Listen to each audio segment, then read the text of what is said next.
Before we start the show, a programming reminder here on Philadelphia Eagles. Now the NFL draft is coming up a week from today, next Thursday on April 27th. And because your support has been so great for us here on the channel, the bosses have allowed us to go live for the entire first round of the 2023 NFL draft. Our draft content has been great. Free agency videos have popped off. Everything that we do, it's really gone to another level here on the show. So make sure you subscribe and lock us in. And for those of you who are unfamiliar with what we do, I'm Chase Sr., grew up in Westchester as a diehard Eagles fan, went to Temple University. This is a dream job for me, and if you want to stay informed and in the know on all things Eagles with shows coming your way every day, subscribe and turn on those notifications. Let's begin with a potential Austin Ekeler trade as we explore some of these Eagles trade rumors heading into the draft. And the Eagles listed as one of the top destinations for Ekeler, who wants a contract extension from the Los Angeles Chargers.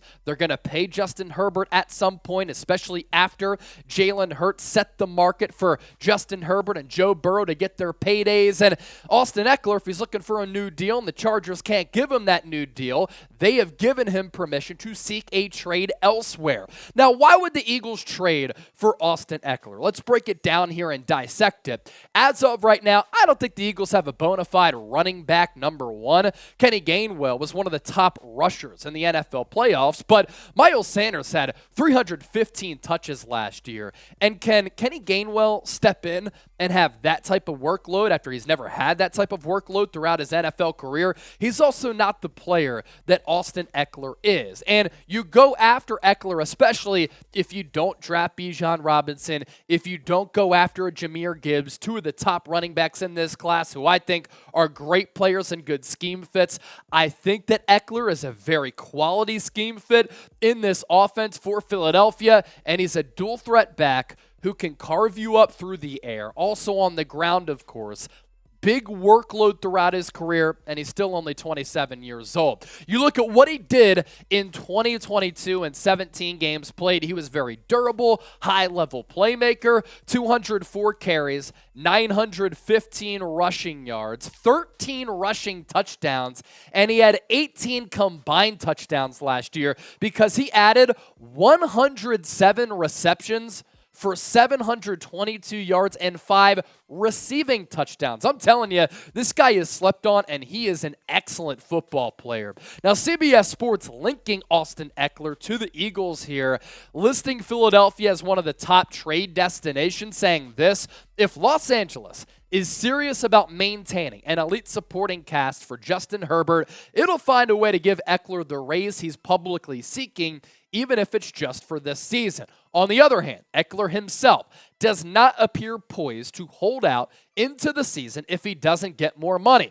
Similar to Christian McCaffrey with his reliable high-volume pass catching, he's quite underpaid. Get this, everybody, $6.125 million per year. That is 13th among running backs entering this contract year.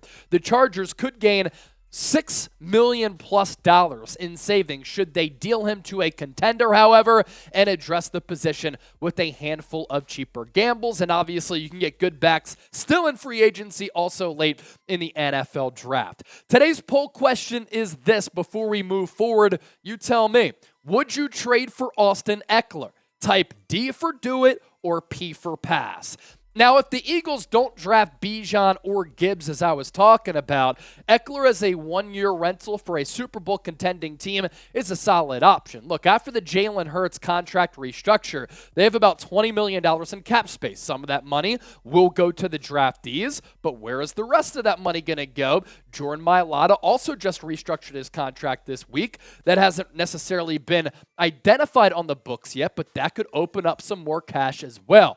Now, what Ekeler did in 2022, obviously really impressive, but he's been doing this for a really long time in the National Football League. We looked at the numbers this past season. In 2021, 16 games played. He was also really good. These are just his rushing numbers here. 2019, 557. 2020, 530. 2021, 911. And 2022, arguably his best all-around season. But he doesn't just run the football, as we discussed just moments ago. Here are his receiving numbers over the last 4 years. And I'm not going to call him a Christian McCaffrey prototype because he's a little bit shorter and he's not the same player, but he can be used in a very similar way. He lined up in the slot. He caught some wheel routes. He caught some bubble screens. And going back to the Andy Reid days, those types of running back receptions have always been a staple for this Eagles organization. Receiving yards. He had nearly 1,000 receiving yards back in 2019. In 2020, only 10 games played, but back in 2021, 647, and then last year, 722. Outside of 2020, been a pretty durable player as well, and once again, only 27 years old. Still a lot left to get to on today's show, but Elon Musk took my legacy blue check mark away on Twitter. I'm really, really sad about it. Can't you tell? No, I'm just kidding. I'm happy to be here broadcasting live on Eagles Now. But so that I don't get shadow banned, or if you want to stay in the know with what I'm up to, my thoughts on the Eagles, I also cover the NBA, college football, the entire NFL, all 32 teams. Give me a follow on Twitter at Chase_Senior. You see it down below. You see it right here. Also, I'm on Instagram at Chase_Senior. Same handle on both. This is pretty interesting, and it just happened moments ago here on Thursday afternoon. This was discussed back about a month or so ago during free agency about the possibility of the Eagles hiring Matt Patricia. And he does not have a good relationship with Darius Slay going back to their days when Matt Patricia was the Lions head coach and Darius Slay was the Lions top corner. Slay even said himself, there were multiple instances in which they just butted heads and they didn't get along. Seemingly, though, they have been able to work out those differences because Nick Sirianni and Howie Roseman did talk today, and they made it official that Matt Patricia has been hired to the Eagles coaching staff as a senior defensive analyst. Now, everybody wants to freak out about this, but it's not like Matt Patricia is being brought in a preeminent role, in an important role, like defensive coordinator or something like that. He is strictly basically just an analyst. It is a on the edges type of role on this coaching staff. And look, he was a defensive coordinator under Bill Belichick for New England Patriots teams that made it to a couple of Super Bowls.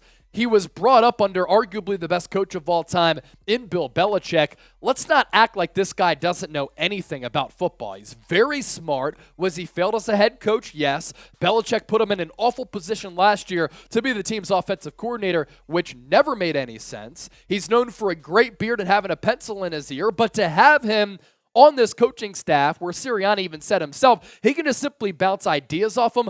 I don't hate it, only if he has worked out his relationship with Darius Slay. But if the Eagles brought back Darius Slay, signed him to that extension, they had to have talked to him so that they could get clearance, that everything's going to be okay. And honestly, they're probably not going to see each other much because this role isn't a glorified one for Matt Patricia. Let's round out the show with this.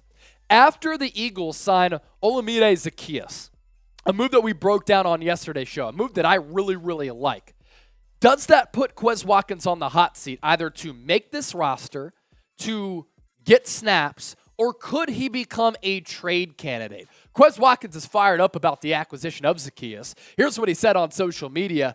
I'm going to make y'all eat every effing word. Well, Quez, that's great and all, and I'm glad that you're motivated, but it's about time that you show it on the football field. You had an opportunity to have a great year 3. You did not exceed expectations, near fulfill them. You had an opportunity to potentially win the game, to catch the game-winning touchdown in Super Bowl 57. You let it slip right through your fingertips because you jumped a little bit earlier. You may have been dealing with the shoulder injury. That's cool and all, but you have elite speed, but that hasn't translated to consistent production. That's cool that you're fired up. Now I need you to prove that you have ability and that you have potential. I do still think that Quez Watkins is still worth having on this football team. Why is that? Elite vertical speed, can take the top off of the defense, a good complement to some of the receivers that you have because he's a different type of player as compared to A.J. Brown and Devontae Smith, and he's very, very cheap.